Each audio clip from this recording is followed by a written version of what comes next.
Welcome to the Jill on Money Show. It's Tuesday, January 10th, and here we are plugging through the early days of January. I guess not so early now that we're on our 10th day, and we are here to try to take the mystery out of your financial life. You know how we do that? It's easy. All you need to do is go to our website, jillonmoney.com, click on the Contact Us button. Let us know if you'd be willing to come on the air, because that would be so much more fun. It's better when you're on the air. It really is. And while you're on the website, don't forget, we've got our free weekly newsletter, and you can pre-order my new book. It's called The Great Money Reset.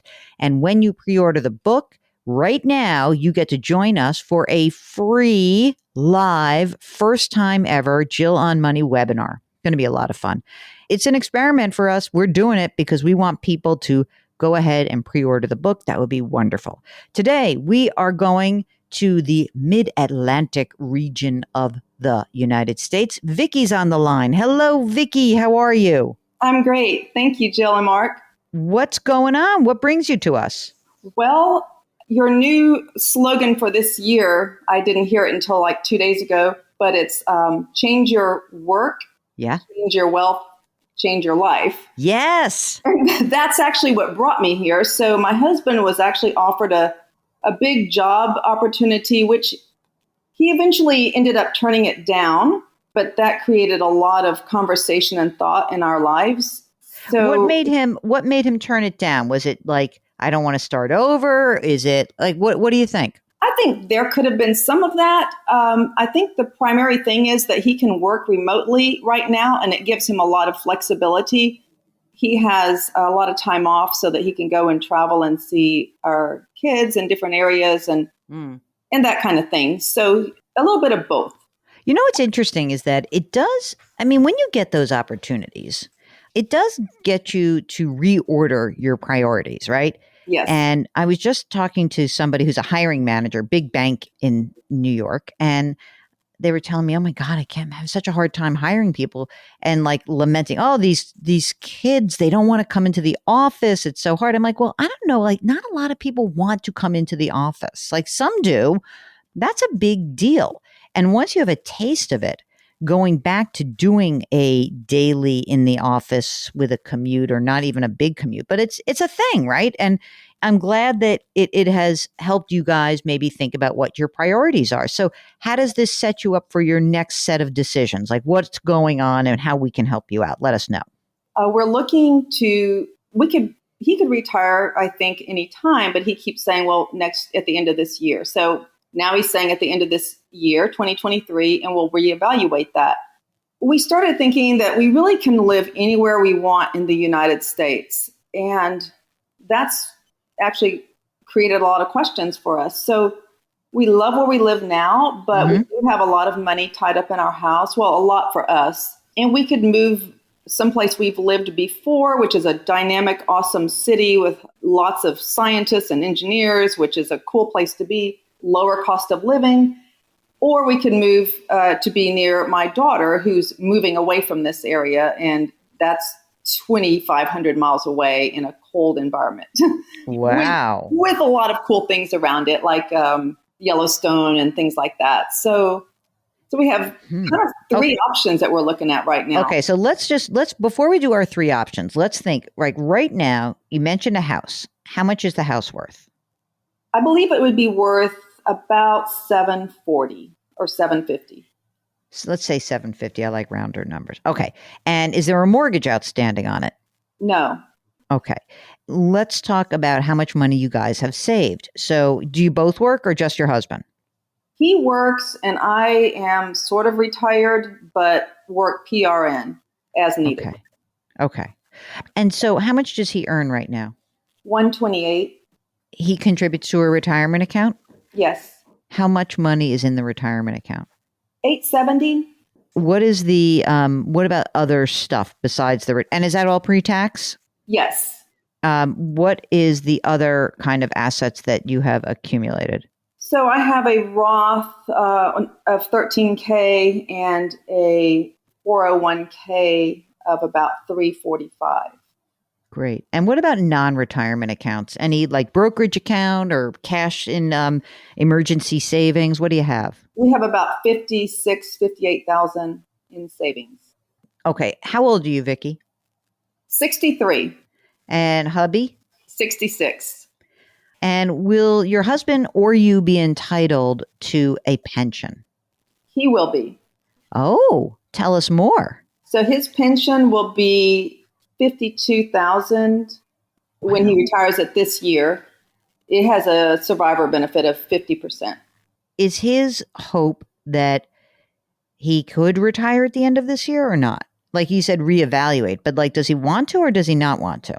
I think he wants to, but he also says he really likes his job and he feels like he's still contributing. So there's something holding him back, and I think it's that. I think it's like he's like scared to take that next step into actually retiring. Would it be possible, since he likes where he works, would it be possible for him to do something part-time in a transitional phase? I'm not sure about that because where he works is with the Navy, and I'm not sure. I know they have programs like that, but I don't know how easy it is to get that. He hasn't asked about it. I mean, I just ask because it's sometimes hard to go like all work and then no work. Sometimes Yes. it's nice to have some transitional period. Yes. So if you were to look at his Social Security, does he have a full retirement age benefit that is what? How much? A few thousand? His full retirement is 3,300. 3,300. And that's 67-ish? Like now, like 66 in 4 months. Okay. And what about you? Do you have your own record or would you claim half of his? No, I have my own record, but and I had planned to take mine at 70, but he convinced me to take it at 62 because I was phasing out of work and it kind of made sense. So we did do that. So I took it started last year. And how much is that monthly benefit? It's $13.90 per month. On his 128 and your $13.90 a month, that those two things together, how's your cash flow? Our cash flow is good. We save about $1,000 a month, sometimes more. And that money's just going in the emergency reserve fund right now? Yes. Okay. And you got some kids. How many kids? 2. Grown Yes. on their own. Yes. Doing okay. Yes. All right, let's lay out let's talk about our 3 opportunities now. So one is you move in with Smokey the Bear and at Yellowstone. What's the second one? The second one would be to move to, I'll give you a hint, like it's at the top 1 city to live in right now on US News and World Report, which it's always up there in the top something. What's number 3? Number 3 would be stay here where we are. Oh, stay put, right. If you were to retire at the end of this year, both of you, and let's say no more work, and you'd get the $52,000 a year of the pension, you'd continue to get your monthly, your Social Security, you'd get his Social Security. Do you guys think you could live on that comfortably or not? Do you think there'd be a little gap? There's going to be a gap, I believe. How much? I think the gap, I think I wrote all this down. I think the gap will be about $5,000 a year, but $5,000 a year, that's it? Well, realistically, I would push it up to like 10 or 15 a year. Let's say 25. Oh God. Okay. That's a lot. I mean, that doesn't seem like, you had the money to do it, right? Yes. Because you've got your retirement funds, right? You've your old 401k. You've got $1.2 million. So you can afford that. 25 grand is no big deal. Sure. And we're the typical, like, I save and I don't spend type of people. Okay, good.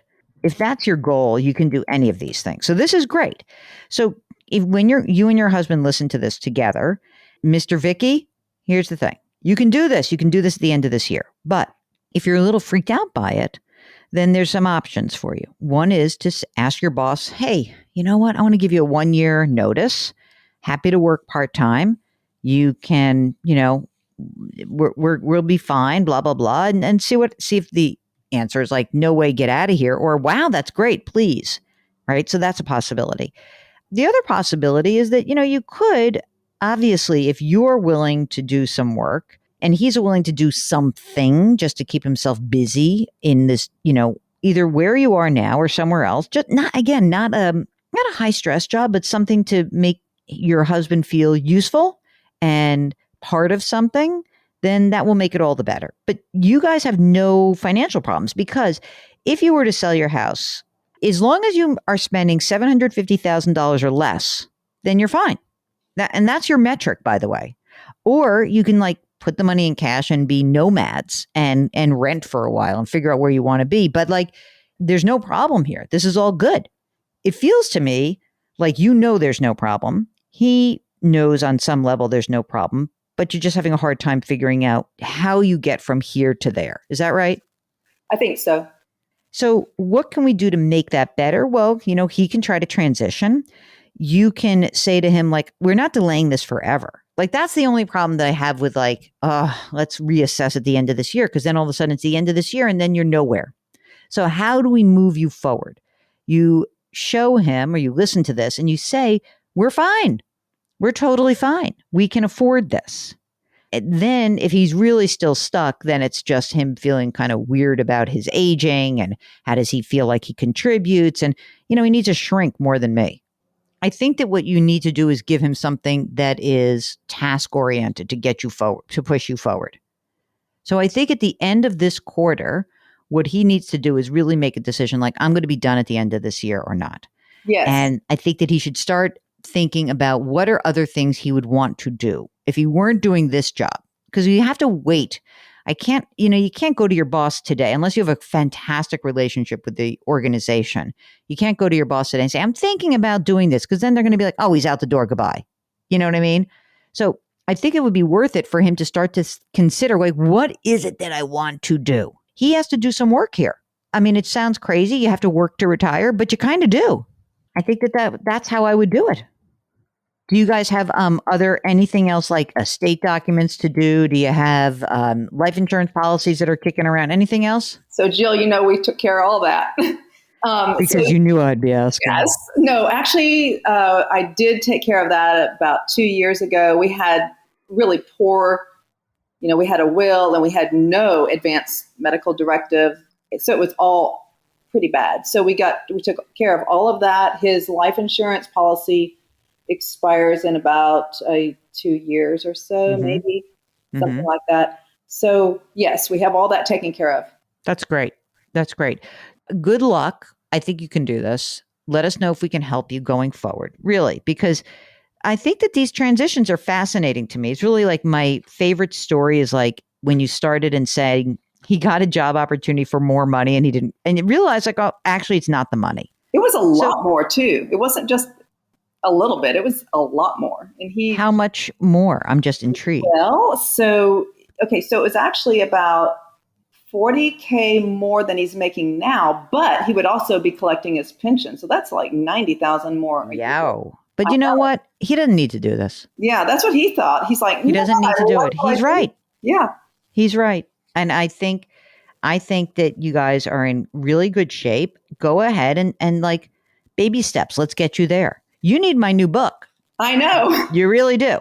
You really do. So go out and pre-order it and then let us know how that goes. No, I mean, really, it's because this is the whole essence of the book, which is trying to give people a framework to think about how to make transitions. And there are specific steps that you really are going to take. And part of those steps include what we just did, which is look at what you have, look what you owe. Let's look at what your cash flow looks like. What do you want to do? And some of these things are, you'll notice that like probably the things that we're spending most time doing are not about the numbers. The numbers are important, but it's about trying to help you prioritize. And even just that the way you started the conversation helped you and helped me understand like, oh, okay, so it's not just money. So there's other stuff. And that's important for you to remember. This is not just about money, and him to remember. You had the chance already to make a lot more money, right? And we said no. And why did we say no? So all of these things matter, okay? That's really a good way to put it. Thank you so much for checking in with us, and we wish you the very best of luck, Vicki. Send us pictures when you go and visit places. I want to see a bear in Yellowstone, all right? I'm going to try to stay away from those, actually. All right. That's a good point. Yeah. All right. Thanks for coming on the air. We really appreciate it. If you, like Vicki and her husband, are thinking about how to transition to another phase and try to figure out what you want to do next and kind of look at the money, but look at the qualitative and the quantitative, then give us a holler. Go to JillOnMoney.com, click the Contact Us button, Let us know if you'd be willing to come on the air. Don't forget to sign up for our free weekly newsletter. It's on the website right there. You can do it. Mark does that every Friday. It's very easy to do. And you'll have like a good prep for the weekend. Okay? Put your hands metaphorically on someone's back. Change your work, change your wealth, change your life. Thanks for listening. We'll talk to you tomorrow.